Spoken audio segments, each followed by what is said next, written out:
자기야 궁금하냐? 이제는 중국을 한번 살펴볼 텐데 중국 GDP 구조를 보면 눈에 띄는 점이 기업 투자가 왜 이렇게 다른 나라에 비해 높냐는 거야. 보통 기업 투자는 설비 투자와 건설 투자를 이야기해. 중국은 2008년 금융위기 이후에 경기 하락을 방어하기 위한 수단으로 막대한 자금을 여기에 투자하게 되는데 중앙정부가 저금리 정책으로 먼저 바탕을 깔고 지방정부가 은행을 압박해 국유 기업에 돈 빌려달라고. 그 돈으로 사회 기반 시설과 부동산 개발 투자를 늘리게끔 지원하게 되는데 이때 기업의 부채 규모가 큰 폭으로 늘어나게 되는 거지.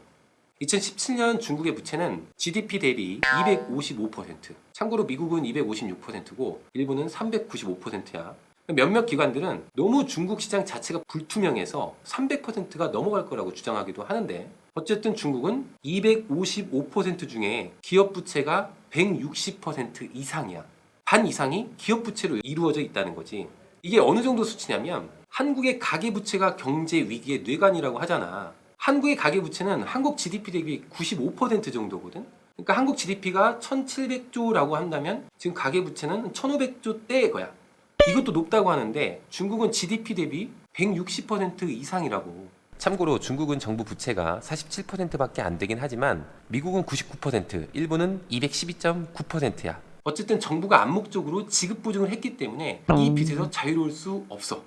그러니까 우리가 주목할 점은 중국의 기업 부채가 많다는 것보다 부채 증가 속도가 현대 사회에서 최고 수준이라는 것이거든. 선진국과 신흥국은 2008년 금융위기 이후에 부채 증가 속도가 그렇게 빠르지 않았어. 완만했거든. 그런데 중국은 불과 10년 사이에 부채가 2배 가까이 아주 급격하게 증가한 거야. 이게 호황 국면에서는 부채가 증가하더라도 문제가 안 돼. 어차피 경기가 인플레이션 되고 그로 인해 소득 확대로 이어지면 부채에 대한 부담이 크지가 않거든. 그런데 경기가 둔화된다면 기업이 임금을 늘리려고 할까? 안 하지. 결국 부채 부담이 커지니까. 채무자들은 자산을 처분해버리는 거야. 빚 갚으려고. 한국도 똑같아. 가계부채가 지금은 문제 없지. 근데 만약에 시간이 지나서 경기가 하락하고 빚이 부담이 되기 시작한다면 너 어떻게 할 거야? 가지고 있던 부동산 다 팔겠지. 올라가는 걸 기다리지를 못하는 거야. 중국은 지금 이 부담이 가계가 아니라 기업이란 것만 다른 거야. 어쨌든 이런 상황에서 채무 불이행 기업들은 늘어나게 되거든. 이러한 손실 누적으로 금융기관 또한 타격을 입게 돼. 왜? 빌려줬는데 그 돈을 못 갚으니까, 기업이 못 갚으니까 은행도 타격을 입게 되지. 그렇다면 돈이 필요한 기업이 돈을 빌리러 왔어. 그럼 너가 금융기관이라고 한다면 빌려줄까? 엄격하게 돈이 될 만한 기업들한테만 빌려주게 되는 거야. 결국 전체적으로 신용 경색이 되면서 돈을 빌리지 못한 채무자들이 또다시 본인의 자산을 헐값으로 시장에 판매해. 자산 가치는 또 떨어져.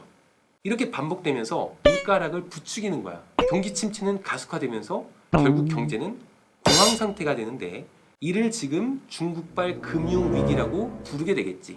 물론 이건 소설이다. 실제로 지금 미중 무역 분쟁 때문에 중국 기업이 힘들어하고 있긴 해. 요즘 경제신문 기사를 보면 중국 기업도 지금 부도가 속출하고 있어. 이에 따라서 회사채 부도 규모도 전월 대비 30% 이상 증가하고 있다고 하거든. 그러니까 수출이 제대로 안 되니까 실적이 부진한 기업은 당연히 자금 조달이 어려워지게 되겠지? 돈줄이 마른다고. 아무리 대출을 해줘도 수익을 못 내는. 그러니까 밑빠진 독인 기업을 좀비 기업이라고 하는데 이 좀비 기업이 지금 퇴출 중이야. 문제는 좀비 기업에서 회수가 안 되는 대출금이 얼마나 될까? GDP 대시 10%가 넘어가. 그럼 일순간에 10%가 날아갔어. 수천조가 날아갔어. 이 부실을 누가 떠안겠어? 중국 은행들이겠지. 미국발 금융위기가 뭐야? 은행이 부도가 나는 거거든. 그러니까 금융회사가, 금융기관이 부도가 나는 거야. 돈이 더 이상 공급이 안 돼. 마찬가지야. 중국 은행들은 뭐 하는 거야? 돈을 공급하는 역할을 했었지. 망하는 거야. 자금이 경색된다.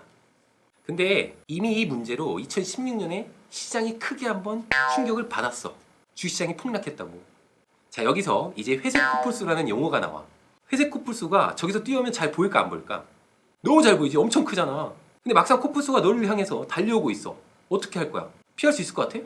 오줌 싸버리겠지. 못 피하고. 다리가 얼어버린다고. 이게 회색 코뿔소야. 이미 누구나 알고 있어. 금융위기가 또 터진다면 이번에는 중국에서 터지겠구나. 기업 부채가 뇌관이다. 알고 있다고. 그런데 뭐 어떻게 할게? 없어. 도리가 없다고. 어떻게 할 거야?